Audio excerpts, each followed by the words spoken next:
Abra sua Bíblia no segundo livro de Samuel, capítulo 13.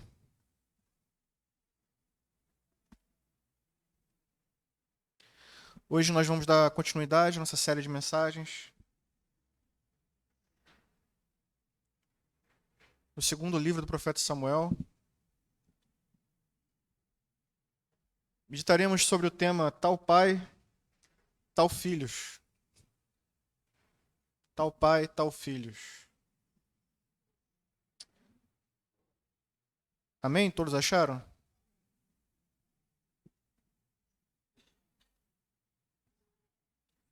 Diz assim: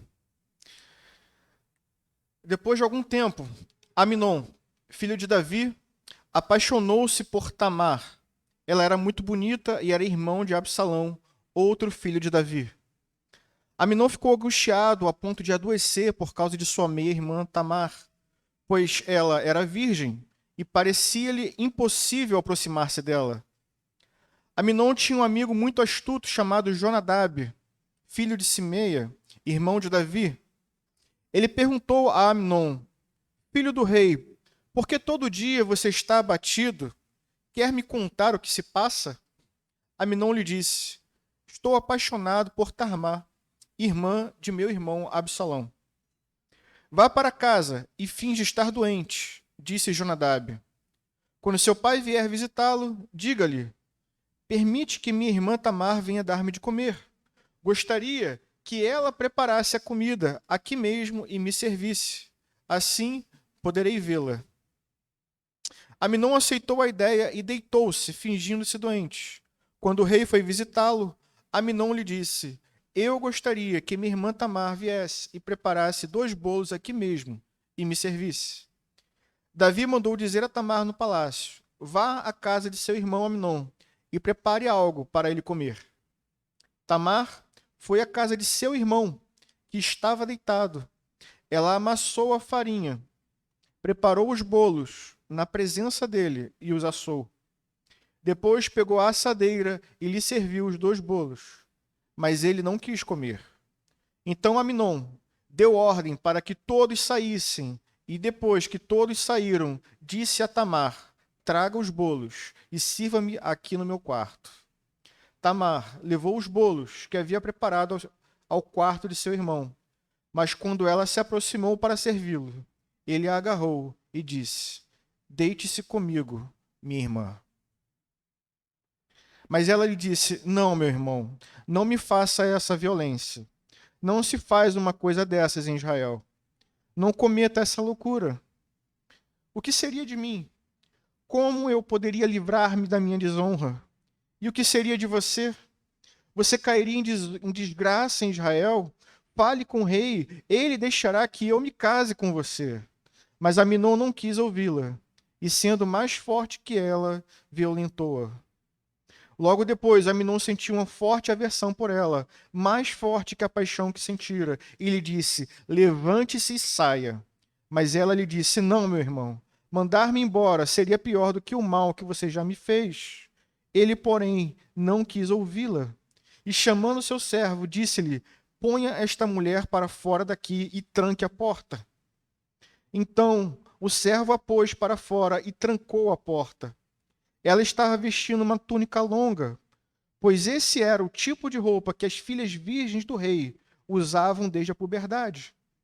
Tamar pôs cinza na cabeça, rasgou a túnica longa que estava usando e se pôs a caminho, com as mãos sobre a cabeça e chorando em alta voz. Absalão, seu irmão, lhe perguntou: Seu irmão Aminon fez algo mal a você? Acalme-se, minha irmã, ele é seu irmão. Não se deixe dominar pela angústia. E Tamar, muito triste, ficou na casa de seu irmão Absalão. Ao saber de tudo isso, o rei Davi ficou indignado. E Absalão não falou nada com Amnon, nem bem nem mal, embora o odiasse por ter violentado sua irmã Tamar. 2 anos depois, quando os tosqueadores de ovelhas de Absalão estavam em Baal-Razor, perto da fronteira de Efraim, Absalão convidou todos os filhos do rei para se reunirem com ele.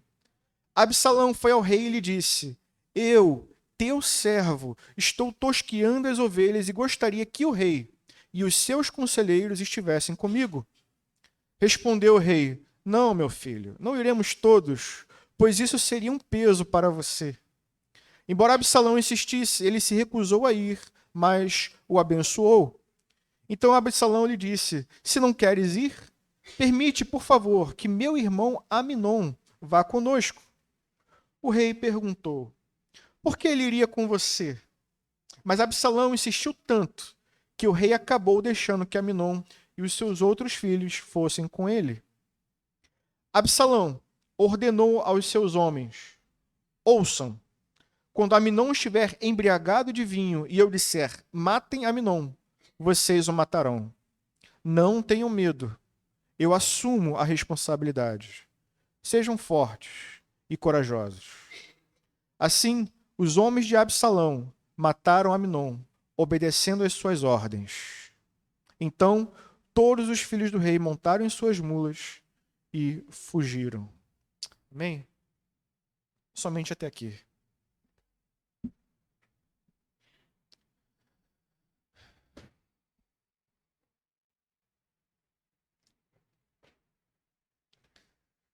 Irmãos, essa é uma daquelas histórias que, se a gente pudesse, a gente pularia certamente, né? Essa é uma daquelas raras histórias que nós vemos sendo ensinadas em muitos púlpitos. Dificilmente você vai ver uma história como essa sendo ensinada na IBD para as crianças. E também é difícil vê-la sendo ensinada no púlpito. Acho que depois do texto da escravidão que estudamos em Êxodo, esse aqui que fala de um estupro sendo cometido pela família do rei é um dos mais difíceis, né, que eu já me deparei. Não é difícil de ser entendido, mas é difícil de assimilarmos e de aceitarmos o que está diante de nós. Tão chocante quanto o que acontece nesse texto é perceber que as coisas que acontecem na família do rei Davi. E quem foi esse rei, irmãos? A gente precisa lembrar. Davi foi o rei que conquistou a fortaleza de Sião e fez dessa fortaleza a sua cidade, que ficou conhecida como a cidade de Davi. Esse rei Davi foi o que derrotou os filisteus e trouxe a Arca da Aliança de volta para Jerusalém.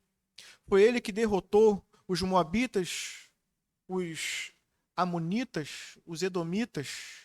E foi esse rei também, poderoso em batalha, que recebeu a bênção de Deus, uma bênção clara que dizia que o seu reino, que a sua dinastia, que o seu trono permaneceriam para sempre diante de Deus. Esse é o rei Davi, um homem abençoado por Deus. Mas esse também é o rei Davi que nós vimos no capítulo 11, que abriu mão de exercer a sua função como rei ao deixar de liderar o povo em batalha. Era a função do rei guiar o exército em batalha.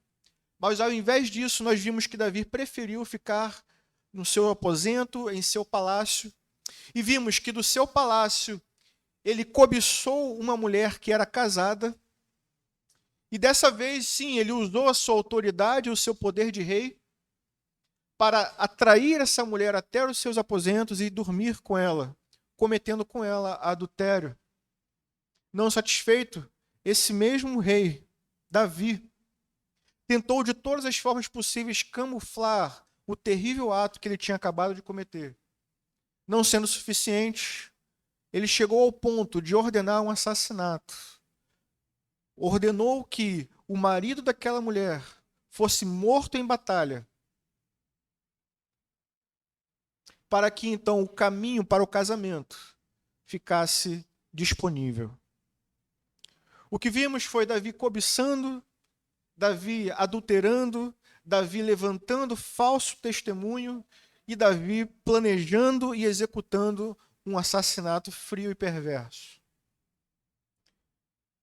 E como diz o nosso tema, tal pai, tal filhos. Porque o que o rei pratica, os seus súditos seguem como exemplo. O que o pai praticou, os filhos olham e seguem como um exemplo. Mas o texto não termina aí.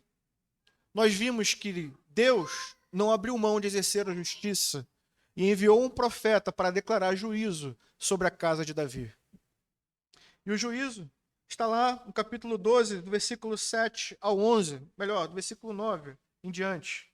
E diz: Por que você desprezou a palavra do Senhor, fazendo o que ele reprovou?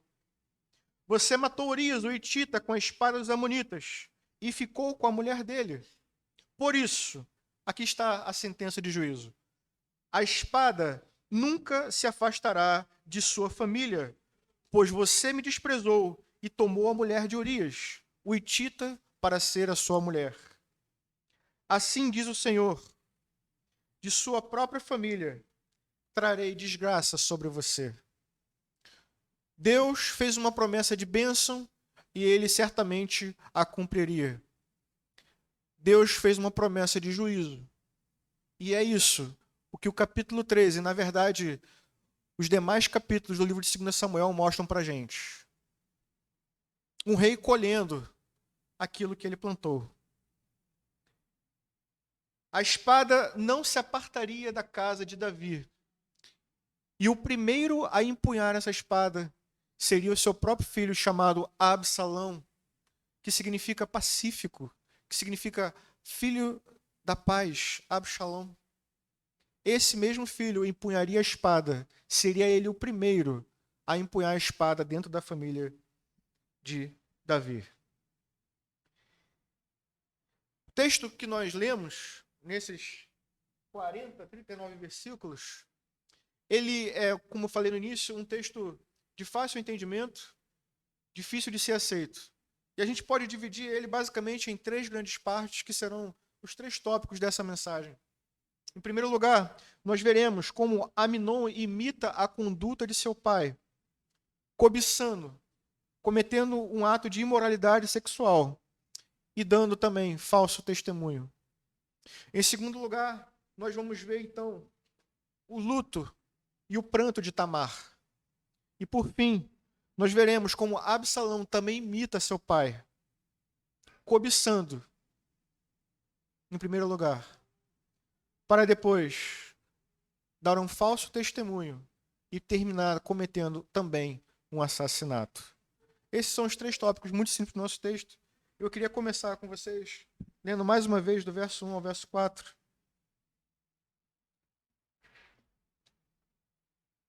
Que diz assim: Depois de algum tempo, Amilhom, filho de Davi, apaixonou-se por Tamar. Ela era muito bonita e era irmão de Absalão, outro filho de Davi. Né? Nesse momento aqui, irmãos, Davi ele tem 3 filhos, né, que estão ali na ascendência do trono. Aminon é o filho primogênito. Ele é provavelmente aquele que sucederia Davi no trono. O segundo filho de Davi é mencionado apenas uma vez na genealogia de Crônicas, ele não aparece mais, o que indica que provavelmente ele morreu cedo.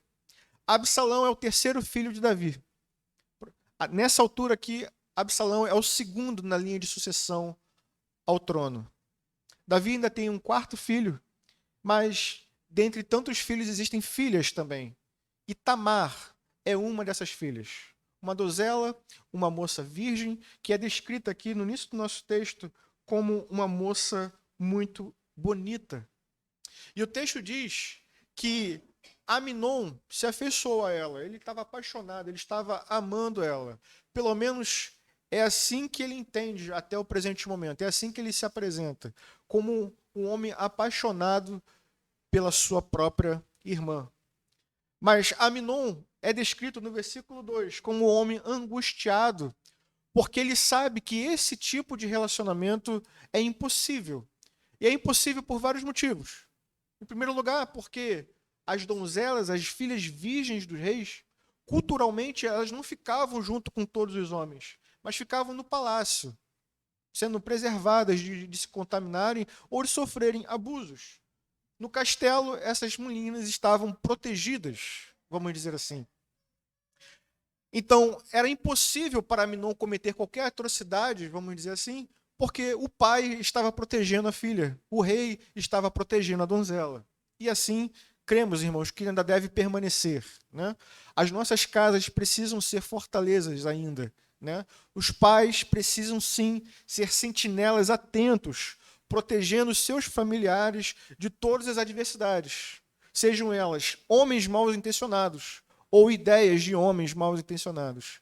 Cabe a nós, homens, nós pais, nós que cuidamos de nossos filhos e de nossas esposas, zelar pela segurança do nosso lar, em todos os sentidos. E era isso.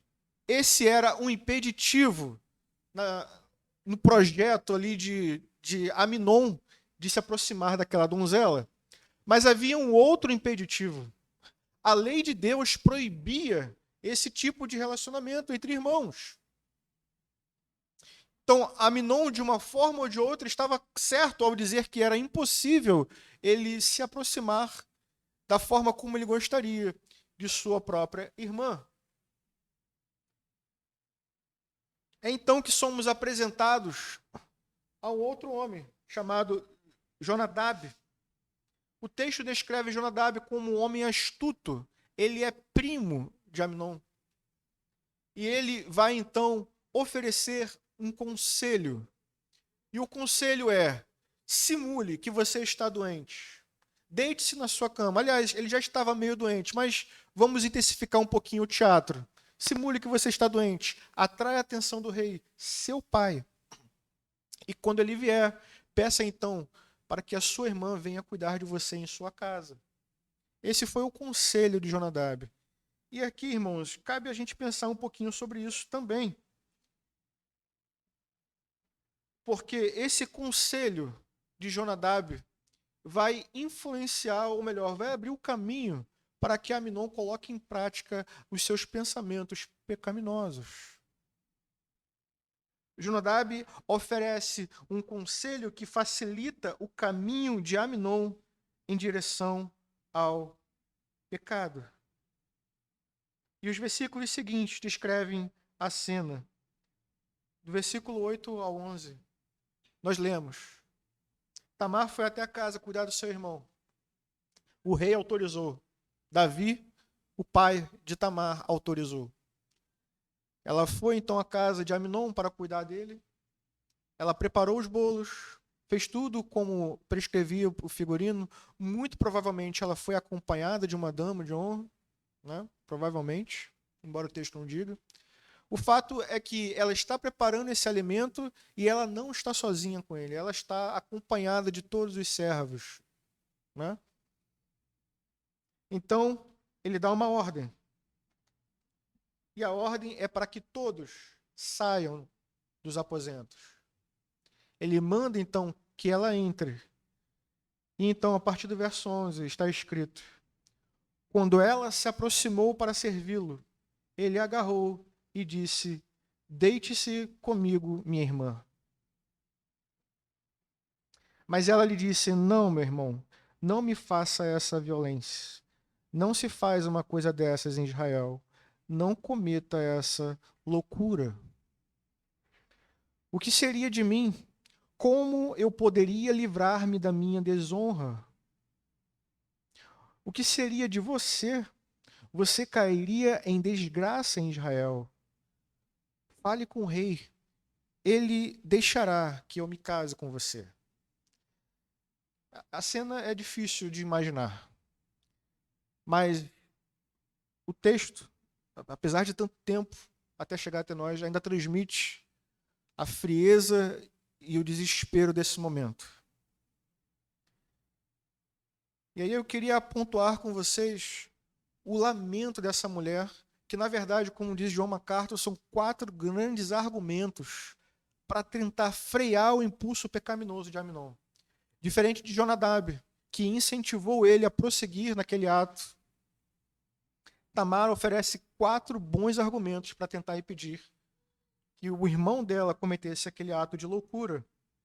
Em primeiro lugar, vejam no versículo 12, ela diz: Não me faça essa violência, não se faz uma coisa dessa em Israel, não cometa essa loucura. Vejam que a primeira coisa que ela faz é lembrar Aminon que aquele ato era deplorável em Israel, pois infringia a lei de Deus. Aquilo seria um terrível ato de impiedade, cometido em primeiro lugar contra o próprio Deus, contra a lei de Deus. Agora vejam, um ato de impiedade cometido por alguém que provavelmente seria o futuro rei de Israel. Quais seriam as implicações de um rei estuprador? Será que o povo aprovaria isso? Será que Deus aprovaria isso? É isso que ela está trazendo à mente dele, ele que é o herdeiro do trono. Isso não se faz em Israel, isso é abominação. As palavras que ela usa aqui, elas são repetidas em outras duas passagens das Escrituras, tanto em Gênesis quanto em Juízes. Em Gênesis, quando a filha de Jacó é também violentada, e em Juízes, quando a esposa de um levita é também violentada. E nas duas situações, o que vocês acham que aconteceu? Qual foi o resultado? Será que foi positivo? De forma alguma. Os irmãos de Diná se vingaram e mataram todos os homens de uma cidade. Quando a esposa do levita foi violentada, houve praticamente uma guerra civil. Porque esse tipo de coisa é abominável diante de Deus e também dos homens. O que esse homem poderia esperar colher? Então ela apresenta esse primeiro argumento. Esse tipo de coisa é abominável, Israel. Não cometa essa loucura. Esse é o primeiro argumento dela. Então ela passa para o segundo. Esse ato de impiedade desse futuro rei implicaria em desonra para ela. Imagine que ela vivia com a sua roupa característica de uma donzela em um lugar separado onde as princesas viviam, uma túnica longa com mangas longas, facilmente reconhecida como uma virgem, uma filha do rei virgem, uma donzela. Tinha a sua posição, o seu status dentro do reino, como filha virgem do rei, como donzela. Mas, diante disso, o que sobraria para essa jovem? Com quem ela se casaria? Qual futuro ela poderia esperar depois de viver tamanha atrocidade? Então, ela está argumentando e está dizendo: olha, o que você espera colher disso? Isso não se faz em Israel, isso vai resultar em desonra para mim, mas você também não vai ficar ileso. O terceiro argumento dela mostra isso. Esse ato de impiedade,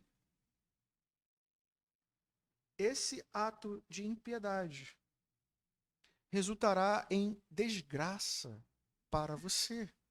É isso que ela fala ali no finalzinho. E o que seria de você? Você cairia em desgraça em Israel. E por fim, o último argumento desesperado, ela apela até para o fato do casamento. Olha, pede para o rei, ele vai permitir que a gente case. Isso também não era possível. Como eu disse, a lei proibia isso. Mas talvez, ela tenha pensado que o rei permitiria, até por causa do histórico, do exemplo que o próprio Davi já vinha trazendo. Então, uma vez que Davi não era tão rígido em ser obediente a Deus, pode ser que ele seja flexível mais uma vez e permita que irmãos se casem, né? Talvez isso tenha passado pela cabeça dela. Mas penso eu também que seja muito mais um argumento de alguém que está desesperado, tentando a todo custo impedir tamanha atrocidade. O ponto, irmãos, aqui é que todos esses argumentos deveriam frear Aminon em seus impulsos pecaminosos. O que está acontecendo aqui é o que nós estamos prestes a estudar na nossa escola bíblica dominical. É o que nós chamamos de disciplina corretiva. A instrução, ela já tinha sido dada, todos sabiam que isso não era permitido em Israel. Agora Deus está usando uma serva para instruir um servo a não cometer, a não insistir em uma vida de pecado. Isso é o que nós chamamos de disciplina corretiva. Mais uma vez, a instrução está sendo colocada diante dele para que ele se arrependa e abandone esse mau caminho. O problema é que o texto diz em seguida, no versículo 14. Me acompanha, por favor.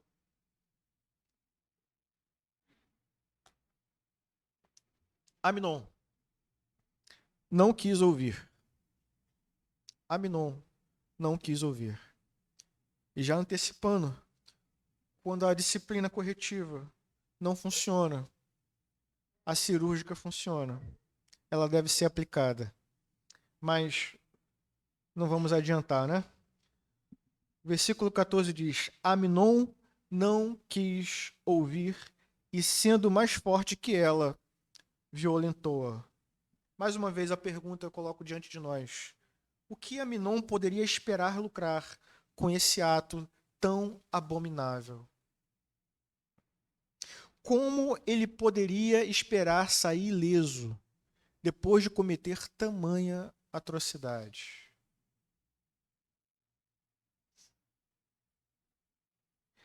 O curioso é que essa é sempre a pergunta que nós fazemos quando estamos diante do pecado que queremos cometer. Como eu vou sair ileso? É possível eu praticar tal ato e permanecer impune? É possível que ninguém descubra? É possível que ninguém veja? Posso fazer sem que descubram, sem que hajam consequências? Mas a pergunta serve também para a gente. Que tipo de benefícios podemos esperar obter quando nós nos recusamos a obedecer a palavra de Deus e nos rebelamos contra ela? Que tipo de benefício esperamos obter quando rejeitamos o conselho da igreja que reflete a palavra de Deus? São perguntas que precisamos nos perguntar. Aminon recusou o conselho que vinha da boca de sua irmã. E muitas das vezes, nós também recusamos o conselho sábio que vem da própria igreja ou que vem da palavra de Deus. A pergunta é: o que você espera obter disso? Aminon seguiu adiante em um ato de rebelião e desobediência consciente e avançou então e praticou aquilo que não deveria ter sido praticado. E o versículo 15 continua mostrando a atrocidade do ato. Ele diz: logo depois, Aminon sentiu forte aversão por ela, mais forte do que a paixão que seria, melhor, que sentia, o que prova que, na verdade, o sentimento dele anterior não era de amor, mas era de lascívia. A cobiça dos olhos, assim como a cobiça dos olhos de seu pai Davi, estava sobre ele. E agora ele cobiçava uma mulher que não lhe era por direito. E a todo custo quis essa mulher que não lhe era de direito e forçou. E agora que consumou o ato, ele simplesmente sente repulsa e manda ela embora.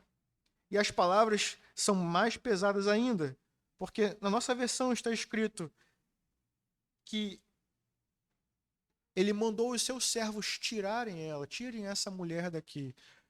Tirar essa mulher daqui já seria pesado, mas nem isso ele fala. O que ele diz realmente é: tirem isso daqui. Tirem isso daqui. Fechem a porta, coloquem ela do lado de fora. E é interessante a gente perceber que ela diz que isso seria pior do que o próprio ato. Como pode ser pior do que o próprio ato? Já se perguntaram isso? Como que botar ela para fora pode ser pior do que o próprio estupro? E a resposta, irmãos, está nas próprias palavras que ele usa. Mandar ela embora, né, essa expressão mandar embora, era uma palavra típica para divórcio. E o divórcio típico de uma situação onde o marido descobre certa vergonha na mulher dele ou certo ato de imoralidade sexual em sua própria mulher. Então, mandar embora. Ou seja, O que Aminon está fazendo aqui, além de estuprar a sua própria irmã, é colocar a culpa do que estava acontecendo sobre ela. Qualquer um que visse essa mulher sendo colocada para fora e entendesse a situação ia inferir que, na verdade, ela teria seduzido ele e que, por isso, ele teria colocado ela para fora. Por isso, esse ato seria pior do que o primeiro. A situação é grave, é vergonhosa.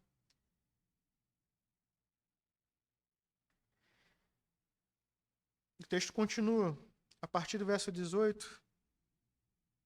O texto mostra como os servos obedeceram àquela ordem, colocando ela para fora. E mostra que Tamar, então, ela se viu completamente desolada. Ela se viu como se estivesse morta, como se estivesse de luto. Ela rasga o símbolo, né, da sua pureza, ela rasga as suas vestes. Ela joga cinzas sobre si, ela sai com as mãos na cabeça, chorando e lamentando a tragédia que ela tinha acabado de viver.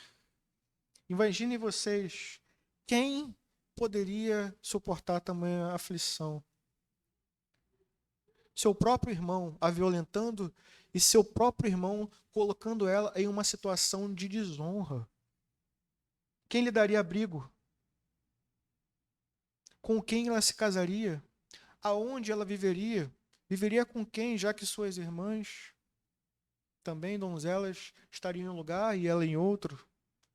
São muitas e tristes as implicações do que tinha acabado de acontecer. E aí o texto mostra que ela foi buscar apoio no irmão dela. Irmão por parte de pai, irmão por parte de mãe também. Mas o que ela encontra, talvez não seja o que ela esperava. O que ela esperava? Eu imagino que pela lei de Deus, como estava escrito, ela esperava um irmão vingador, um irmão que buscasse e aplicasse a justiça. Mas as palavras do seu irmão,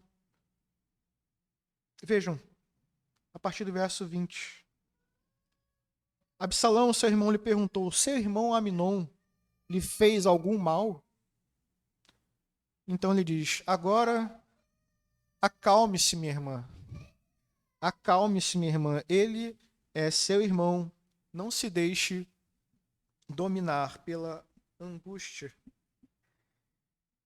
Parece que tudo que ele faz é minimizar uma situação caótica. Olha, ele fez alguma coisa? Não leva muito a sério isso, não. Ele é seu irmão. Ele ameniza a história, ao invés de correr atrás e aplicar a justiça que lhe era devida. E ele é o irmão, né, de sangue dela. Mas então, o que podemos esperar do pai dela? Imagine vocês, pais, o que esperar do pai? O versículo seguinte diz que Davi ficou irado e ponto. Davi também não faz nada. A atitude de Davi não foi muito além. Davi ficou furioso, como diz o versículo 21, mas nada fez para aplicar a justiça no reino. Vejam que, mais uma vez, Davi está abrindo mão de um poder que lhe é próprio, de uma autoridade que lhe é própria como rei de Israel. Ele deveria guiar o povo na batalha, mas deveria ser também ele o juiz do povo e aplicar a justiça quando ela fosse infringida.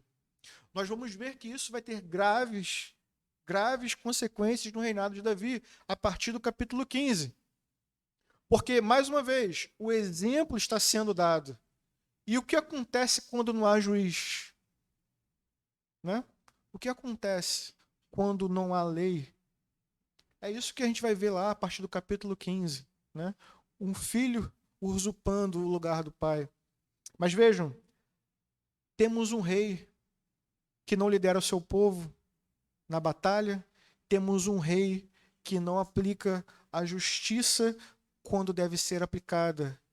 Temos também um pai que se omite de fazer aquilo que deveria ser feito. Pelo contrário, tudo o que está acontecendo aqui é em decorrência e consequência de coisas que Davi fez no passado. O exemplo negativo partiu dele. Vejam que o silêncio do rei fez ecoar no reino a notícia que havia ausência de justiça. Imagine, a filha do rei foi violentada, a população, todo o povo esperando a justiça, e o rei nada faz.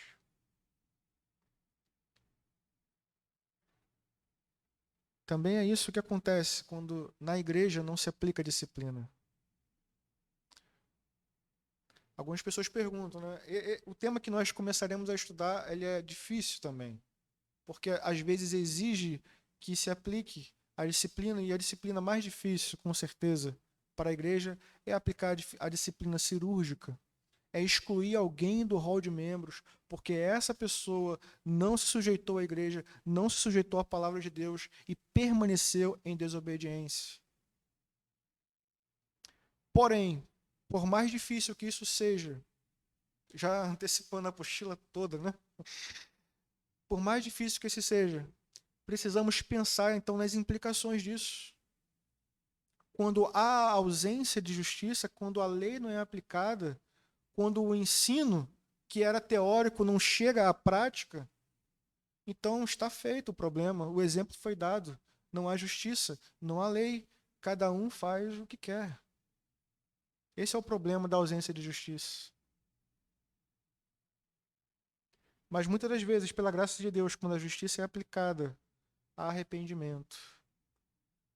Mas primeiro nós precisamos fazer aquilo que nos compete.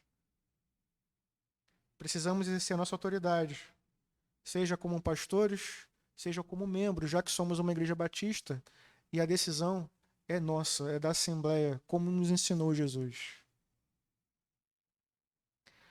Mas uma vez que a justiça não foi aplicada nesse texto, veremos em terceiro lugar, Absalão, imitando a conduta também de seu pai, cobiça, falso testemunho e assassinato. Como eu disse antes, isso ainda não está muito claro nesse capítulo, mas Absalão é o segundo na linha de sucessão. Se por acaso Aminon morresse, quem estaria assumindo o trono? Era ele. A cobiça, que por enquanto ainda está subentendida aqui, ela ficará muito clara nos capítulos seguintes. Davi cobiçou uma mulher, Aminon cobiçou uma mulher, mas Absalão cobiça o trono do rei. Ele quer ele mesmo ser o rei. E ele, assim como Davi, assim como Aminon, não refreia o desejo do seu coração ao saber que não tinha como isso acontecer. Pelo contrário, ele busca forma disso acontecer. E quis as circunstâncias também que, através da morte do seu irmão, ele pudesse assumir o trono. Vejam que a justiça de Absalão, ela demora 2 anos. 2 anos. Foram 2 anos de silêncio de Davi e 2 anos que Absalão conteve o desejo de justiça. Mas, convenientemente, agora ele deseja aplicar a justiça, pois a morte de seu irmão abre caminho para o trono, assim como a morte de Urias abriu caminho para um novo casamento com Betseba.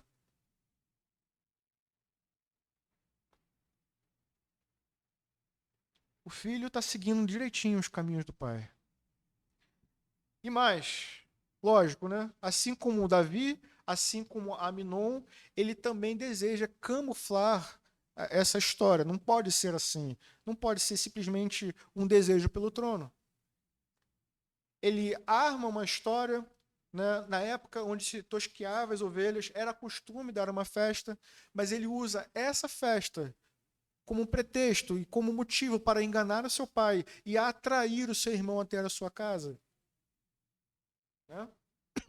Ele, como dono daquela terra, usou o seu poder, né, para realizar uma festa e chamar os súditos do rei.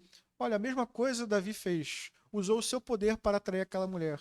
A mesma coisa Aminon fez, usou o seu poder para atrair a sua irmã. E agora ele também usa a sua autoridade como senhor daquela terra, para, né, daquele feudo, vamos dizer assim, para atrair o rei, mas principalmente o seu irmão, e então cometer o ato que ele estava planejando. E o texto, irmãos, mostra que deu tudo certo para ele, né? Ele conseguiu executar o seu plano, conseguiu atrair os filhos do rei, perdão, conseguiu atrair os filhos do rei e conseguiu, então, matar o seu irmão. Mas tem algumas coisas interessantes aqui. Veja a partir do versículo 28.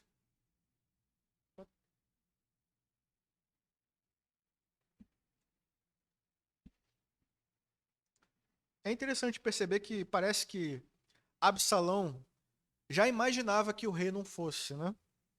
Parece que o rei Davi não era muito presente na vida dos filhos. Mas o versículo 28 diz assim: Absalão ordenou os seus homens: ouçam, quando Aminon estiver embriagado de vinho, né? Vejam que a estratégia também foi a mesma que Davi utilizou com Urias, né? Tentou embriagar Urias. Vamos lá. Quando Aminon estiver embriagado de vinho, eu disser: matem Aminon, vocês o matarão. E aí, o curioso é que ele começa a encorajar esses homens. E olha o que ele diz: não tenha medo, eu assumo a responsabilidade. E aí, irmãos, ele usa as palavras de Deus. Repararam nisso?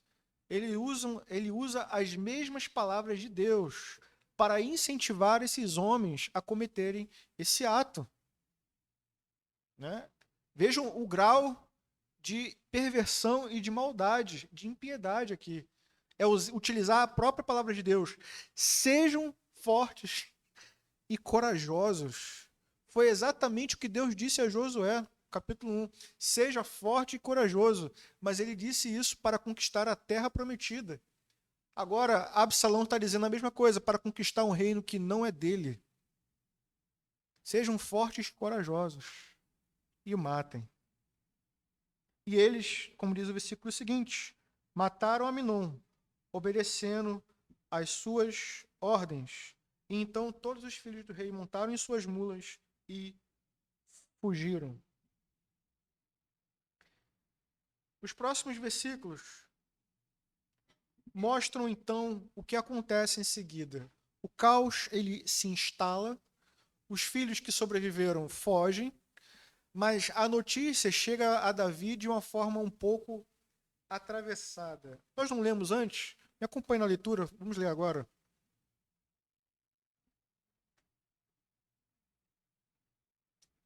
A partir do verso 29.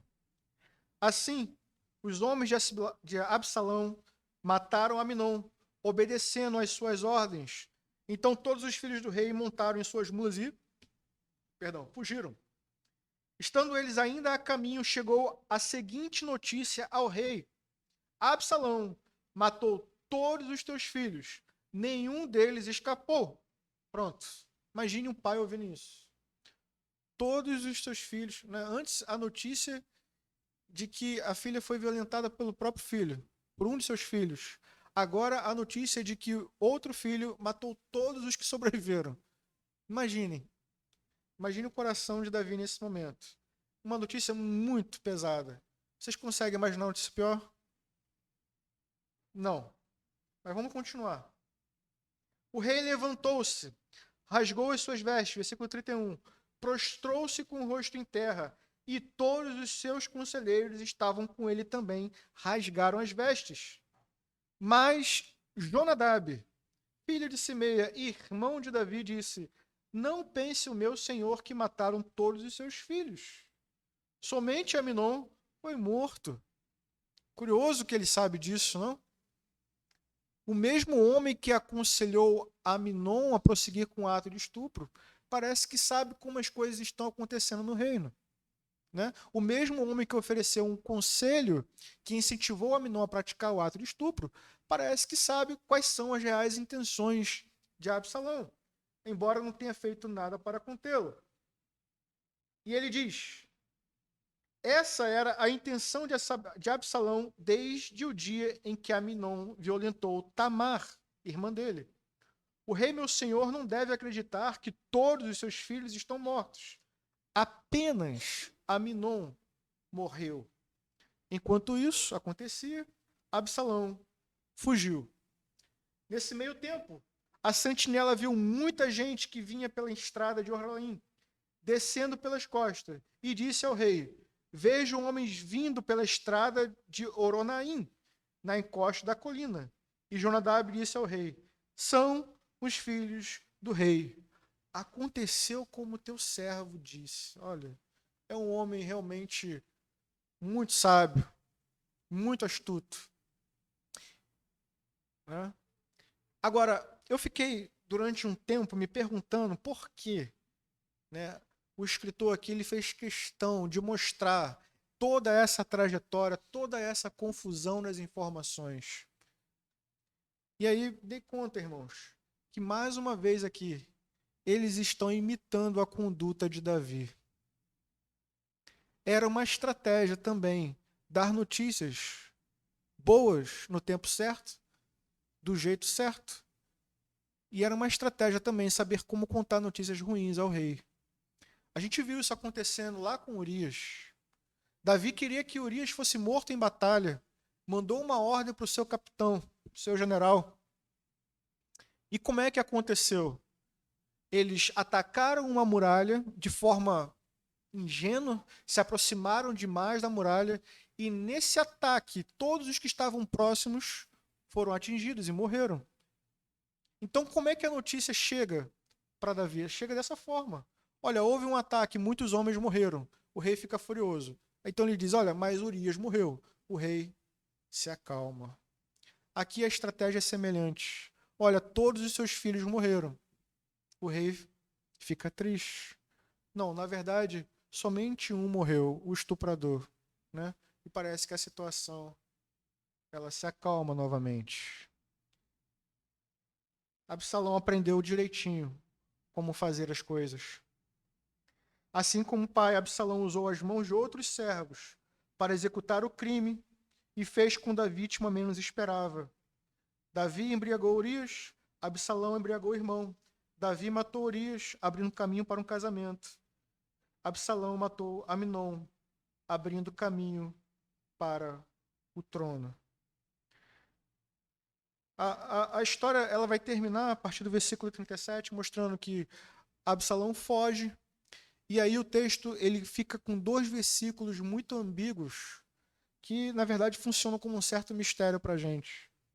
O versículo 37 diz: Absalão fugiu para o território de Talmai, filho de Amiúde, rei de Gesur. E diz então o texto: o rei Davi pranteava por seu filho todos os dias. A pergunta é, por qual filho ele pranteava? Pelo que morreu ou pelo que foi para o exílio? Essa é uma pergunta que o texto ainda não responde. Depois o texto continua, dizendo que Absalão permaneceu lá por 3 anos. E o 39 diz, a ira do rei contra Absalão cessou. Mas isso foi escrito no texto hebraico de um jeito que há dúvida também.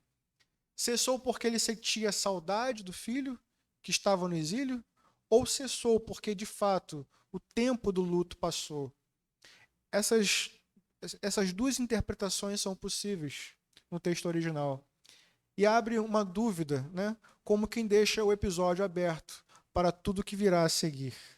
Mas a gente vai ver que, na verdade, o coração de Davi estava enfraquecido por seu filho Absalão. E, mais uma vez, a ausência de justiça trará graves consequências para o reinado de Davi. Eu queria concluir essa mensagem fazendo uma referência ao tema que escolhemos, que é tal pai, tal filhos. Eu relutei um pouquinho para ficar com esse tema, eu achei ele um pouco sem graça, mas depois que eu vi que outra pessoa escolheu esse tema também, um outro autor, eu falei, vou em frente. Porque, de fato, esse tema, ele expressa tudo o que está acontecendo aqui. Os filhos estão seguindo os exemplos do pai. Esse texto não expressa, esse tema não expressa o que algumas pessoas entendem como maldição hereditária. Não é disso que se trata. Não é algo, né, que está sendo transmitido ali de forma genética para os filhos. Não é isso. O que está acontecendo aqui é que os filhos, de forma muito natural, estão imitando aquilo que eles veem no seu próprio pai.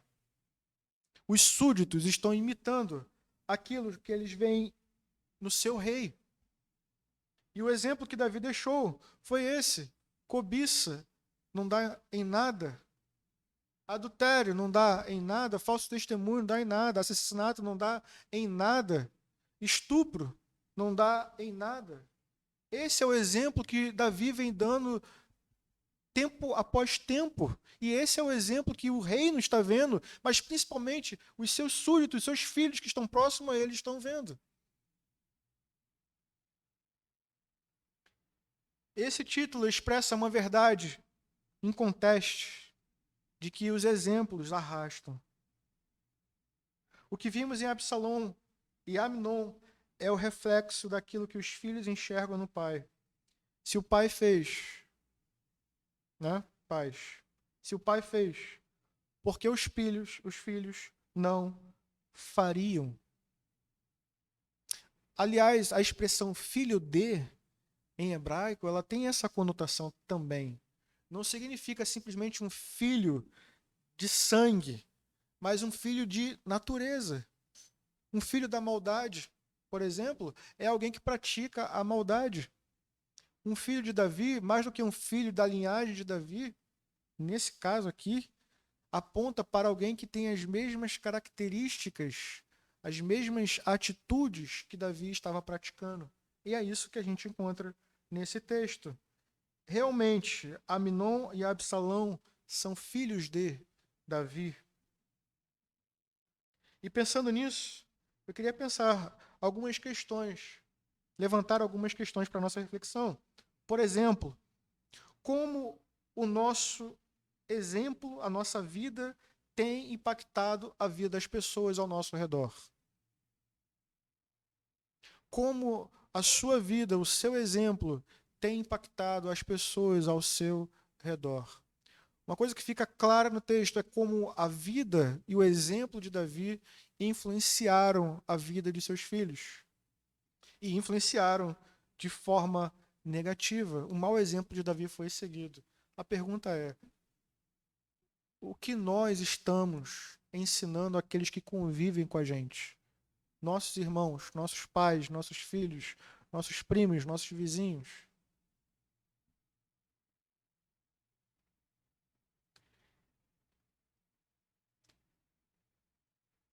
Mas não apenas as nossas ações, como as nossas palavras têm impactado a vida das pessoas ao nosso redor. Vejam um mau exemplo de Jonadab. Jonadab teve a oportunidade de impedir que toda essa tragédia acontecesse através de um conselho. Mas ele usou essa oportunidade não para reprimir um ato de maldade, mas para incentivar um ato de maldade. E aí a pergunta fica para a gente também: será que a gente às vezes não faz a mesma coisa? Quando chega uma notícia para a gente desse tipo, de alguém querendo fazer alguma coisa que sabemos que é errada e biblicamente errada, e temos a oportunidade de orientar, mas fazemos como Jonadab. Ao invés de repreender, nós incentivamos. Às vezes, se não incentivamos, fazemos como Davi. Nos calamos. Fingimos que nada está acontecendo. Fingimos que nada estamos vendo. E a tragédia acontece. E às vezes acontece no reino. Em terceiro lugar, né, já adiantei, como as nossas atitudes ou a falta delas tem impactado a vida das pessoas ao nosso redor. Vejam que o silêncio de Davi, o rei, aquele que tinha autoridade para agir e não agiu, tem consequências. E as consequências serão, inclusive, parte do reino de Davi. A gente vai ver isso durante um tempo. Mas, por fim, eu queria fazer a última pergunta, né? A quem temos imitado? A quem temos imitado? Porque falamos do exemplo de Davi e não devemos fazer como ele. Falamos de conselho de Jonadab e não devemos dar conselhos errados como dele. Mas agora, no outro ponto da linha, a gente precisa se perguntar a quem nós temos dado ouvido. Porque esses homens seguiram um mau exemplo. Esses homens ouviram maus conselhos. E também não é verdade que às vezes nós somos influenciados por pessoas que não deveriam nos influenciar? Também não é verdade que às vezes nós somos influenciados por ideias, por falas, por conselhos que não deveriam nos orientar?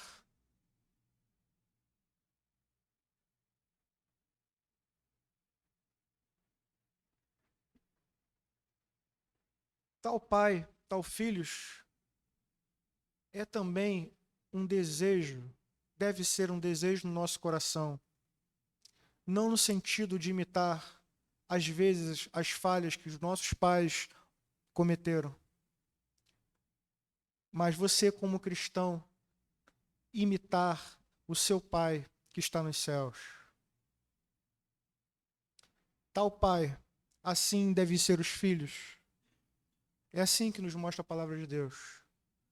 Os filhos devem ser influenciados pelo caráter, pelos atributos do pai. O pai é santo, os filhos devem ser. O pai é justo, os filhos devem ser. O pai é amoroso, os filhos devem ser. O pai é tardio em irar-se, os filhos devem ser. O pai é manso, os filhos devem ser. O pai é misericordioso, os filhos também devem ser. E bem-aventurados são esses filhos. Os filhos devem imitar o caráter, os atributos do pai e devem imitar também e fazer cumprir as palavras do pai. E a palavra do pai está aqui, diante de nós. E como há um texto em Josué, cabe a nós que somos filhos lermos ela todos os dias, para sabermos aquilo que Deus prescreve aos seus filhos, para que então possamos praticar. E diz o texto que então tudo nos irá bem. Mas tudo nos irá bem, desde que sigamos o seu conselho e não o de outros, o seu exemplo e não o de outros. Eu te pergunto, temos imitado a conduta de Deus, nosso Pai, ou a conduta de homens falhos? Temos ouvido a palavra de Deus, nosso Pai, ou estamos dando ouvidos a conselhos de homens astutos? Diante dos desejos da carne, nossos impulsos são refreados pela palavra de Deus, nosso Pai. Ou rejeitamos a palavra de Deus, nosso Pai, para atender a desejos pecaminosos? A forma como respondemos a essas perguntas define o destino que teremos.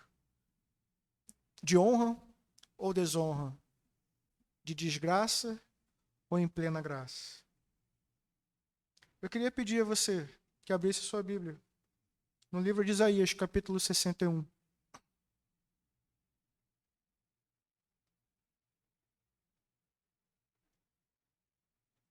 Para fugir um pouquinho do tema, mas não tanto. Olhando por um breve momento, não para o Pai, mas para o Rei.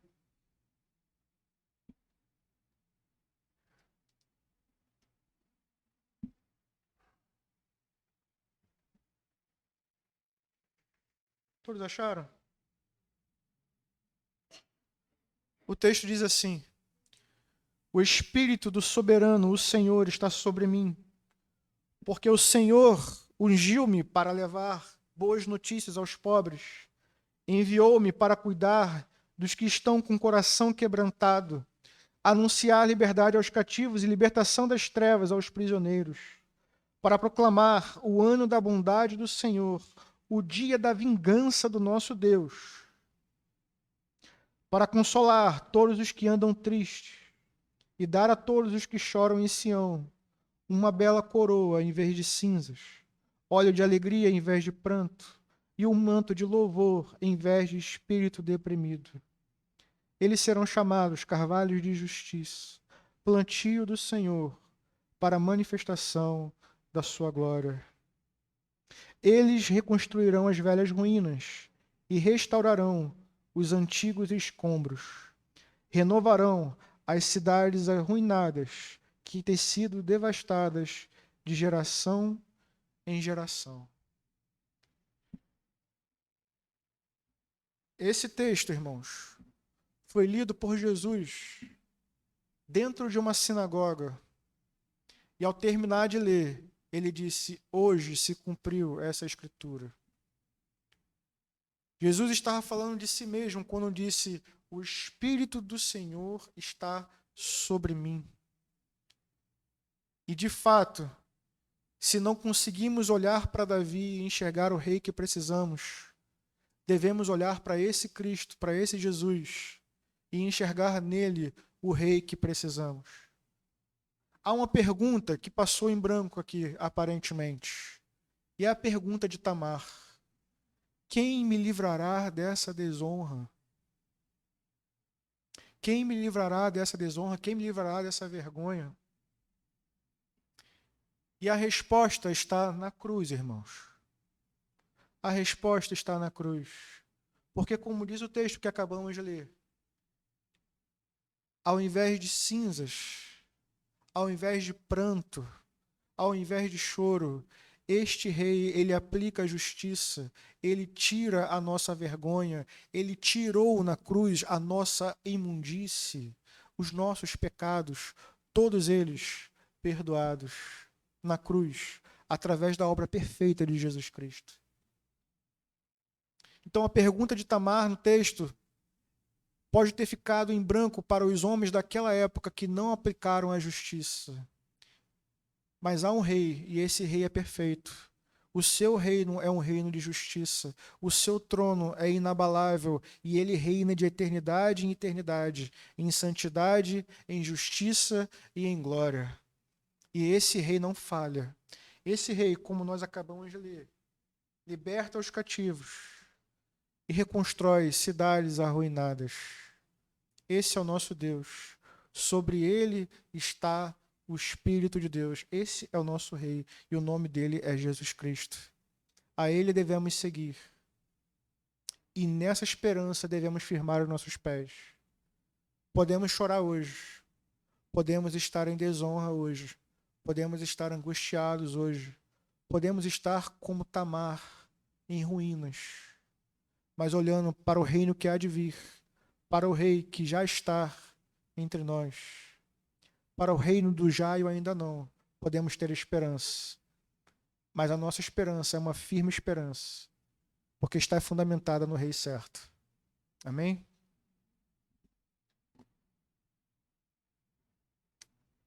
Eu escrevi aqui um ato de desobediência do futuro rei chamado Aminon levou aquela mulher à desonra e o seu próprio rei na desgraça. Mas um ato de obediência do nosso rei Jesus Cristo na cruz garantiu a todos nós, seus filhos, um futuro de dupla honra e um futuro em plena graça. Amém? Vamos orar. Pai, louvado Deus seja o seu nome. Santificado seja o seu nome. Nós, ó Deus, que somos teus filhos, ansiamos pelo teu reino, sempre eterno. Um reino de verdade, um reino de justiça. Um reino, ó Deus, pelo qual ansiamos.